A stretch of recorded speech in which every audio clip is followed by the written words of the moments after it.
Ready. Ready.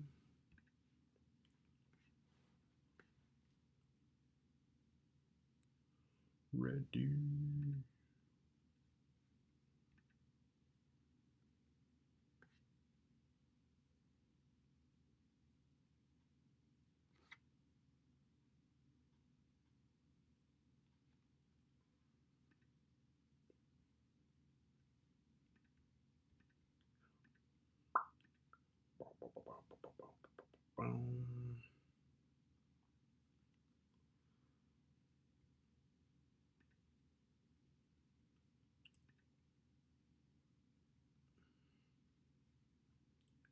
Gonna start right now.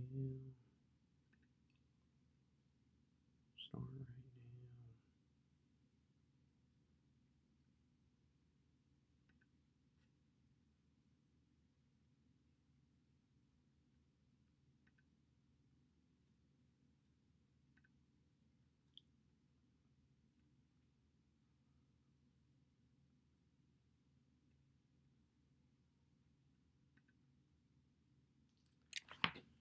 Hello, y'all.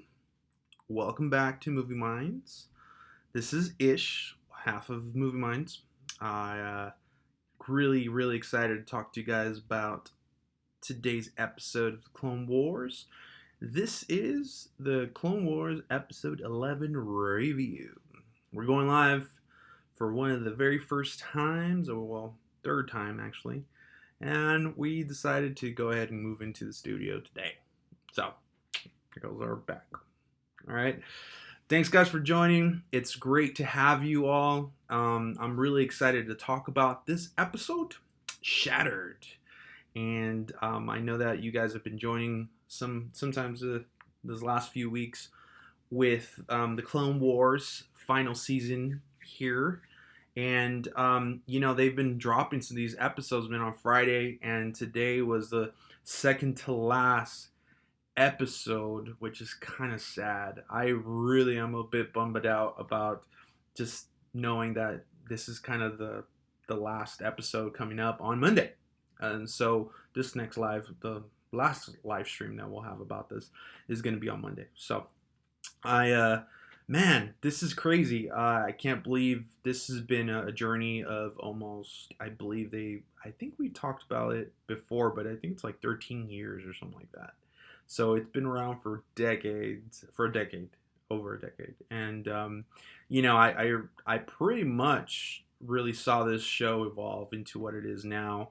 And I'm just so excited to talk about it more and more with people that are also excited about this. Star Wars is back on the throne that it belongs on with shows.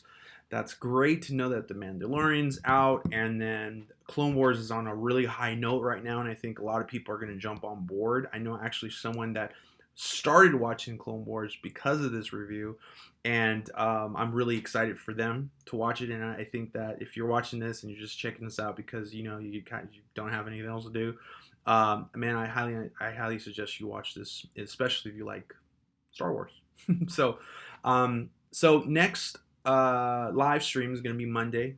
Please check us out there. Like and subscribe, y'all. Please, is always appreciated. All right, so let's get into the episode. This is the top 3 moments, but I'm going to start with the honorable mention that I need to talk about this. This is Maul inside a cage. Crazy Maul with his beady eyes. We see Maul at the very beginning captured, as we know from the last episode, which was amazing. And this episode we start off seeing him in a Mandalorian prison that Bo-Katan talks to Ahsoka about how this prison or this jail thing is to hold Force-sensitive prisoners. And she starts talking about how that was from the bygone era of the Jedi Council. So I looked this up because I was like, oh, wait, what are they referring to there? So I had to look it up, and there's multiple sources stating that this is the era where Lucasfilm is going to be pushing forward with on some new books that are coming out in the summer, and it's called the High Republic, and they're just book series. But I think if this goes well enough, the stories are intriguing enough, we're gonna see Jedi in their peak level, but also Jedi that are against, or Mandalorians that are fighting the Jedi. So we might be able to finally see the Mandalorian Wars in the High Republic. So we'll see about that. But I thought the gel cell for Maul was really great. I'm pretty sure that's all Beskar, right? Beskar is probably something that kind of mitigates force sensitivity, or force to the force, I guess. Not sure how that is done, but I'm guessing that's it. So that was really cool. That was a great moment when Bo-Katan talked about I alluded to the High Republic. So that was really, really cool. I just needed to kind of squeeze that in there before we talked about the top three. So the number three of this list, I have to talk about Order 66. Man, Order 66, guys, on Clone Wars. Order 66. We finally see it, man. After 7 seasons, 13, 14, however many years Clone Wars has been out, we finally see Order 66 hit the road, and man, what a crazy moment. Look, man, I just want to start out by saying that out of the 3 episodes that came out from the Phantom Apprentice and the other 2 episodes that I forgot what they're called right now, but episode 9 and episode 10. This one is actually my least favorite of the 3. I don't think is as strong as the rest, and I'll talk about it a little bit more. But I blame 2 things, 2 elements to this weakness. One is the pacing, 2 is the soundtrack, actually, or the score of the whole episode. And I think I'll explain a little bit more later, but those are the 2. Order 66, though, amazing, great to see a whole scene with some of the Jedi Council, which I'm going to talk about, but seeing how all the troopers turn, and even Rex comes against Ahsoka, and Ahsoka feels the shattering, and this episode is called Shattered. You hear how the Jedi Council, or the Jedi Order, is shattered in one moment. The whole army, clone army, turns on Jedi, and Ahsoka, Maul, and everyone else feels it. It's craziness. I think they did really well by doing it on the route to something else, and I'm really excited because they're headed to Coruscant, if I'm not mistaken. And so they're on their way to where the epicenter of the war is right now at this very moment. So that's really exciting. But this episode does feel like, I don't want to say filler because it wasn't, because there's a lot of great stuff in it, but the pacing of it, really focusing on how Rex takes off the chip, that inhibitor chip that was presented last season, how he is able to regain control and Ahsoka helps him out. That is kind of the pacing that I didn't really feel like it was necessary. Like, they explained the inhibitor chip last season. I don't think they needed to explain it again. I feel like they just wasted story time on it, and it really slowed down the whole thing. Even the droid part, I didn't feel like that was really necessary. I think we lost a lot of precious time on this story, and we didn't move. I know it was really hard to see Rex turn on Ahsoka because of this years of experience. Like, Rex met Ahsoka when she was little. She was just a Padawan, and so it's kind of tough. So that was my number 3 moment. It was great seeing Palpatine again as Lord Sidious. That was great. So I love that part. So top moment number 2, which is Maul's rampage. This is probably where the real good stuff started in this episode. I'm sorry. This is where it really started for me when I saw Ahsoka actually escape at right. She barely escaped from Rex and the clone battalion, which was really cool how she did it. She like bounced, ricocheted a bunch of bolts, and I was like, why isn't she ricocheting it against them? And of course, it's her friends. It's her battalion. So she ricochets on top, and then she gets away. That was really cool. I knew she was gonna go to Maul, but I was expecting them to like team up and her give one of her lightsabers over to him, and they like fight their way out. But the way that she allowed him to get out and like told him, dude, I'm just using you. I'm not rooting for you. I just want you to make me a distraction. Get to it. And she pretty much just brushes off Maul and lets him do whatever he wants to do without a lightsaber. And he even says it like, "Can you give me a shot? Even like a chance to live?" But man, Maul did not need it because man, this part of the hallway scene where he starts using the Force and pushes the troopers and pulls them in with the Force and also uses other elements of the ship to actually block it and cut people in half. Man, that was so dope. I can't. I just love it. And to be quite honest with you, it kind of reminded me of the hallway scene in Rogue One where Darth Vader pretty much just owns a whole battalion, or a crew of soldiers. Dude, this was great. This would have been my number one if it weren't for my number one being so heavy on canon.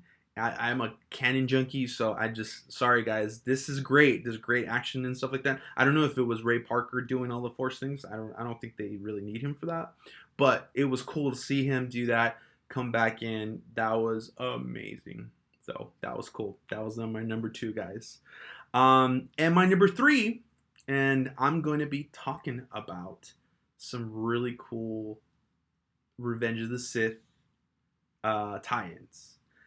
This was probably the moment where I kind of like perked up, like, oh, okay, this is not just some like let's kill some time before the real good stuff happens in the season in the series finale.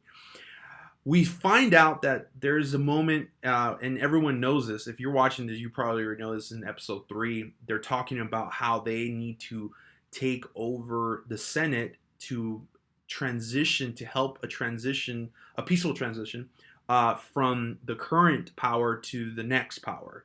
And they already know, they've mentioned the Chancellor, how the dark side revolves around him and like how he's surrounded by it.